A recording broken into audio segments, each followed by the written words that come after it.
Hello everyone, myself doctor Harsh Bala. मैं एक child specialist हूँ। आज की वीडियो का हमारा टॉपिक है कॉम्प्लीमेंट्री फीडिंग। लास्ट वीडियो में हमने प्रीबायोटिक्स और प्रोबायोटिक्स की बात करी थी। उसमें प्रीबायोटिक्स के एग्जाम्पल बताने रह गए थे।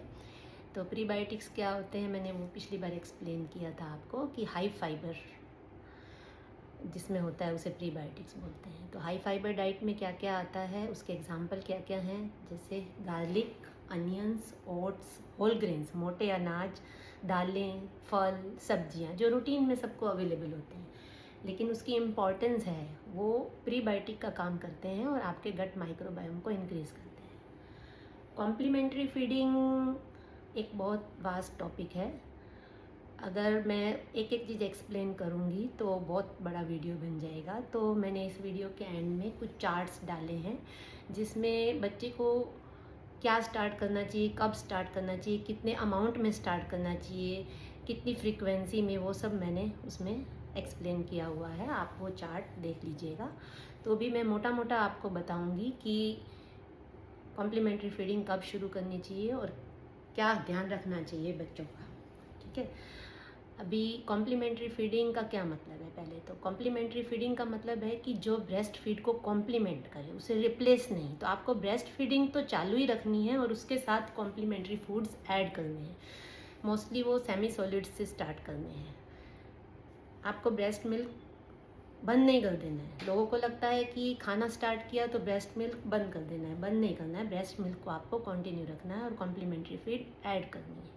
तो कब स्टार्ट करना चाहिए कॉम्प्लीमेंट्री फीडिंग? मोस्टली 6 मंथ्स पे स्टार्ट करना चाहिए, क्योंकि जो ब्रेस्ट मिल्क होता है वो इनफ होता है बच्चे को 6 मंथ्स तक। उसके बाद उसकी रिक्वायरमेंट बढ़ती है तो उसको ऊपर से सब देना पड़ता है। मैंने पहले भी आपको एक्सप्लेन किया था कि उसकी mainly iron requirement, zinc requirement, energy requirement वो बढ़ती है।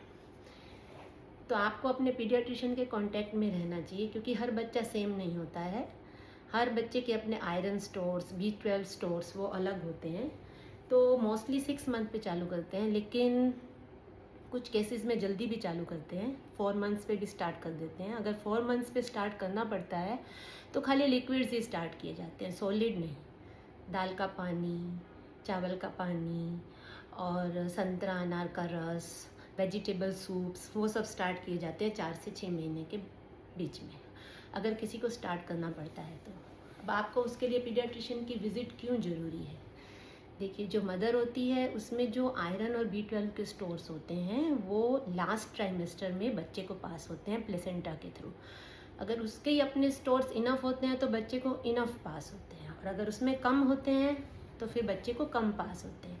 अगर आप पीडियाट्रिशियन की ऑब्जर्वेशन में अपने बच्चे को रखते हैं तो वो असेस करता है कि बच्चे में कोई भी कमी तो नहीं है, खून कम तो नहीं हो रहा है, बच्चे का खून कम हो रहा है तो किस वजह से कम हो रहा है।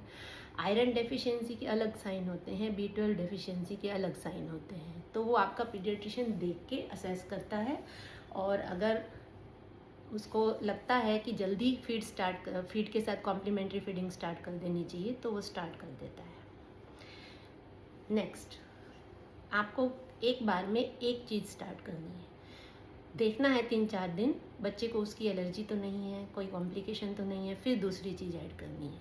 इस तरह से आपको एक एक करके सारी चीज़ें ऐड करनी है। मेनली आपको जो आप ऐड करें उसमें प्रीबायोटिक्स और प्रोबायोटिक्स ज़रूर होने चाहिए, ताकि आपके बच्चे की गट मैच्योर हो और उसकी इम्यूनिटी बढ़े।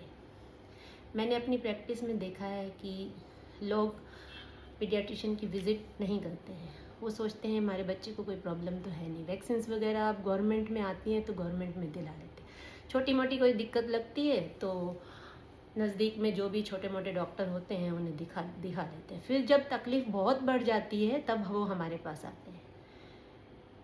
जब उसको आयरन से भी ज़्यादा B12 की डेफिशिएंसी हो जाती है तो उसमें खून कम हो जाता है।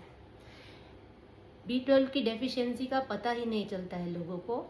जब बच्चे को वो लाते हैं वो बिल्कुल ऐसे मोरिबंड कंडीशन में होता है, लिथार्जिक, उसकी ग्रोथ नहीं हो रही होती है, उसका HB डाउन हो जाता है। इवन उसने जो माइलस्टोन अटेन किए होते हैं वो भी रिग्रेस हो जाते हैं। 4 मंथ्स पे नेक होल्डिंग आई होती है तो वो भी चली जाती है, बैठ भी नहीं पाता है बच्चा, उसका HB बहुत ज़्यादा लो हो जाता है। तो आप वहाँ छोटे छोटे डॉक्टर्स को दिखाते रहते हैं, फिर वो आपको बोलते हैं बच्चे को कोई दिक्कत नहीं है, तो आपको लगता है कि कोई दिक्कत नहीं है। तो पीडियाट्रिशियन ही ये असेस कर सकता है कि बच्चे को कोई दिक्कत है कि नहीं। देखिए, बच्चों की फिजियोलॉजी और बड़ों की फिजियोलॉजी अलग होती है। पीडियाट्रिक की एक अलग ब्रांच है जिसमें हम लोगों को 3 साल तक खाली बच्चों के बारे में ही पढ़ाया जाता है। तो जो हम लोग असेस कर सकते हैं पीडियाट्रिशियन, वो कई बार आपके छोटे डॉक्टर असेस नहीं कर सकते हैं और आप बहुत लेट हो जाते हैं जब तक आप पीडियाट्रिशियन के पास आते हैं। तो आपको एटलीस्ट 2 से 3 साल का जब तक बच्चा हो, हर महीने नहीं तो 2-3 महीने में एक बार पीडियाट्रिशियन की विज़िट करनी चाहिए, ताकि उसमें कोई भी बच्चे की ग्रोथ में कोई कमी आ रही हो तो आपको टाइमली पता चल जाए।